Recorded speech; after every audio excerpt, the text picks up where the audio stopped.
Salut à tous, donc aujourd'hui petite présentation de mon Mossberg Maverick 88 donc, que j'ai en catégorie C, donc canon rayé, et moi je l'ai en faible dispersion, donc c'est un fusil que j'ai acheté en canon lisse, donc en catégorie B, puis que j'ai envoyé à Saint-Etienne afin qu'il me le raye en rayure droite, donc non dispersant, donc avec un pas ça fait un tour tous les 2,40 m il me semble, donc c'est vraiment infime, les rayures sont très légères et ça permet avec du plomb de grouper pas aussi bien qu'avec du lisse, mais en conservant une gerbe, on va dire, convenable.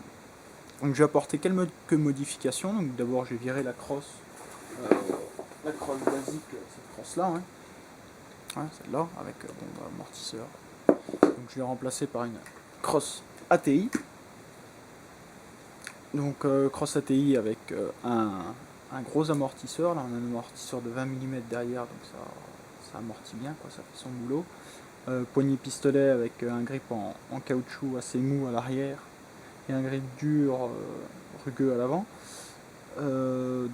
Plusieurs positions de réglage, bien sûr. Donc une, là il y en a deux, il me semble qu'il y en a 6, 3, 4, 5 et 6. Voilà. Au bout on est à 6.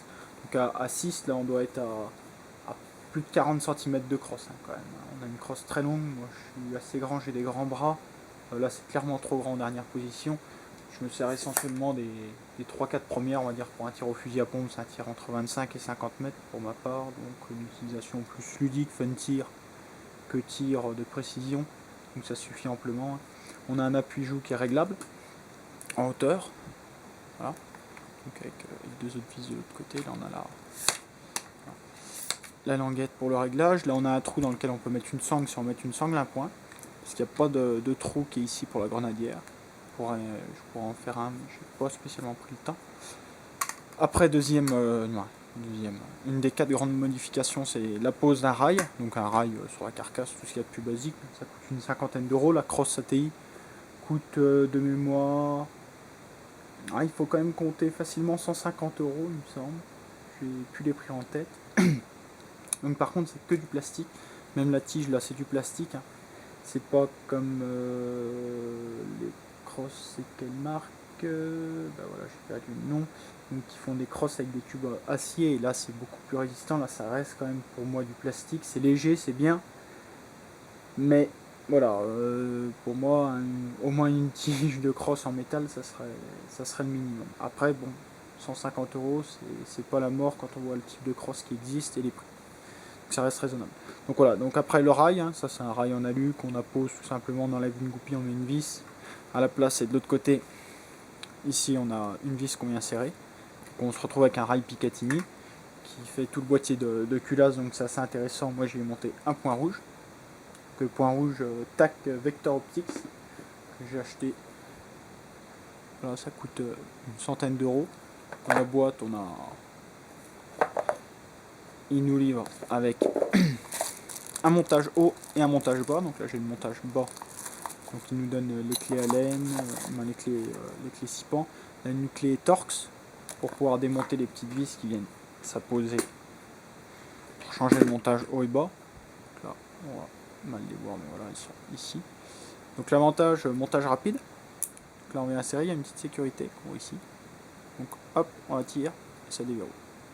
Donc là moi je l'ai laissé en montage haut, c'est pas beau, mais c'est beaucoup plus pratique parce que du coup c'est un tir beaucoup plus instinctif et j'ai pas besoin de me pencher sur mon fusil pour tirer. Et donc voilà, ça fait peu de temps que je l'ai, c'est un point rouge qui vaut une centaine d'euros, 11 niveaux d'intensité. On a un point rouge dans les premières intensités qui est pas très visible, mais après qu'on voit bien. Voilà. Là pour vous dire, voilà, je suis au 6, on est en intérieur, ça se voit très bien. Et ça on le voit encore, là on le voit beaucoup moins. Mais très bon rapport qualité-prix, super matos, donc il livre avec des bonnettes. Montage haut, montage bas, et l'avantage on a l'attache rapide, donc voilà. Hop, on enlève, on le remet, on serre, voilà, il est posé. Donc gros avantage, si on a transporté son arme, ça résiste fusil à pompe, de 23, 7,62, 39 aussi, j'ai pas essayé mais je pense. Donc voilà, de 22, de 23, 12, aucun souci. Donc pour le prix, il faut pas se priver. Et ensuite, quatrième grande modification que j'ai apportée, j'ai mis donc j'ai viré la pompe d'origine qui est comme celle-ci. Ah. Et j'ai mis une poignée à la place, donc c'est quelque chose, c'est un accessoire qui doit coûter une trentaine d'euros. Le démontage est très simple, hein. On vient juste enlever, là on a le chariot donc, qui est toute cette longueur là on a un pas de vis, donc on vient retirer la pompe et on met avec différents embouts. Et voilà, ça va sur du Remington, du Mossberg, les Hatsan aussi, à peu près toutes les marques de fusil à pompe. Donc voilà, ça coûte une trentaine d'euros pour le prix. Moi, le souci était un peu long, donc je l'ai recoupé parce que je ne me sers pas de tout.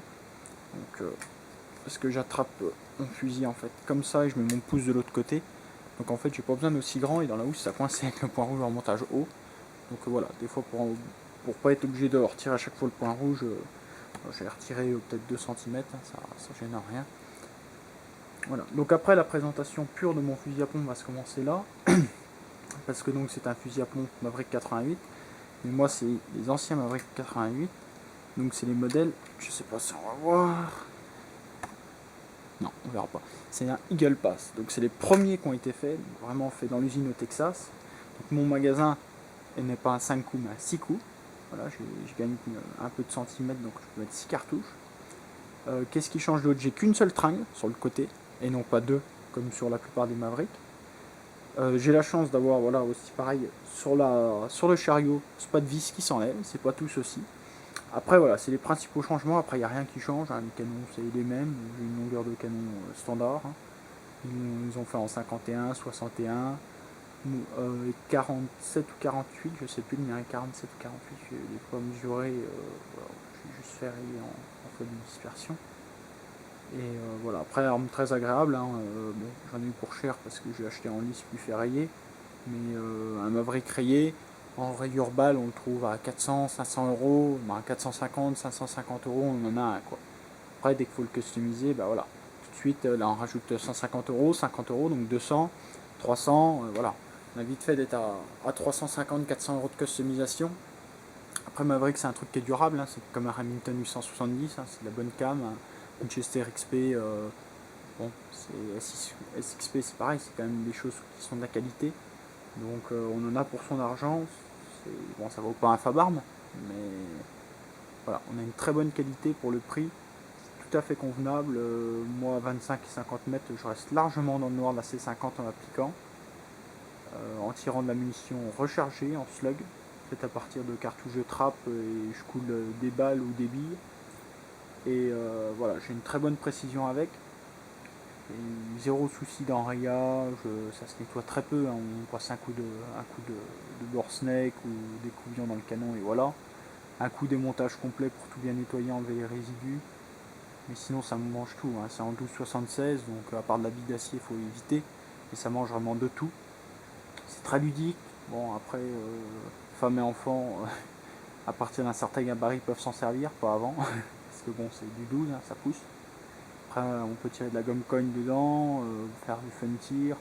Moi, jusqu'à 15-20 mètres, je peux tirer des gamelles avec de la chevrotine ou du plomb, ça va grouper. Pas dans un canon rayé balle. Là, faible dispersion, oui. Je vais vous montrer. Je sais pas si je vais arriver. Voilà. Je vais vous montrer exactement. Hop. Bien sûr, l'arme est vide. Vous allez passer ce moment.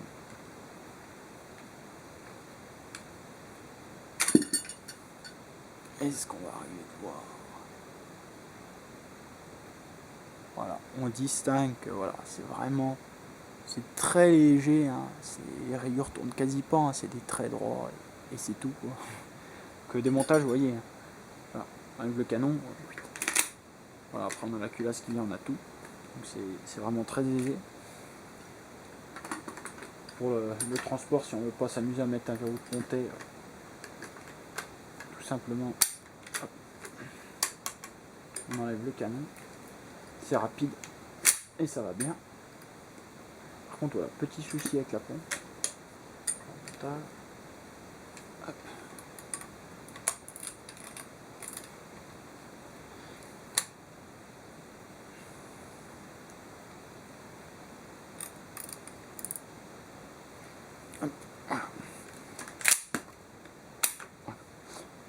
Après, au niveau des sécurités, de zoomer. Ici la sécurité standard, hein. On va dire voilà, la tire pas. Hein. Après comme sur tous les fusils à pompe, on a un bouton qui se trouve ici qui est le déverrouillage. Donc là il n'est pas sorti. Hop, dès qu'on arme, il sort. Quand on appuie, là, quand on appuie, on peut manipuler la pompe. Donc pour décharger, c'est pratique. Après, la grande spécificité, on va dire, des Mavericks, c'est ça. C'est le fait qu'il n'y ait pas de trappe pour mettre les cartouches. Donc avantage, inconvénient. Avantage, si vous rechargez un peu, on va dire, tactique, ou un peu rapide. Là, si vous tenez votre arme, on va dire, dans cette position, vous pouvez poser votre cartouche, et ensuite, avec une deuxième arrivée, pousser, engager les deux.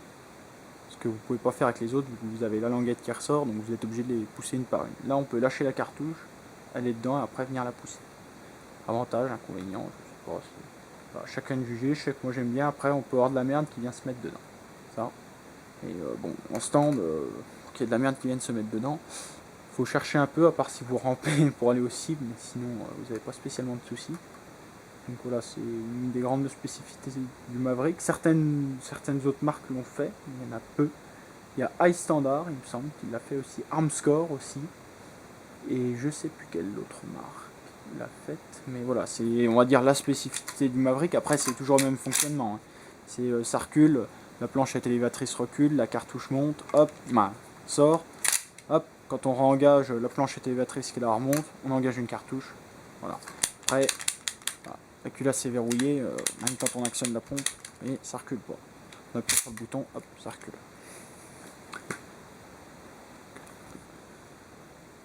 Voilà, si vous avez des questions concernant le démontage, je ferai peut-être une vidéo, si j'ai le temps et l'envie aussi.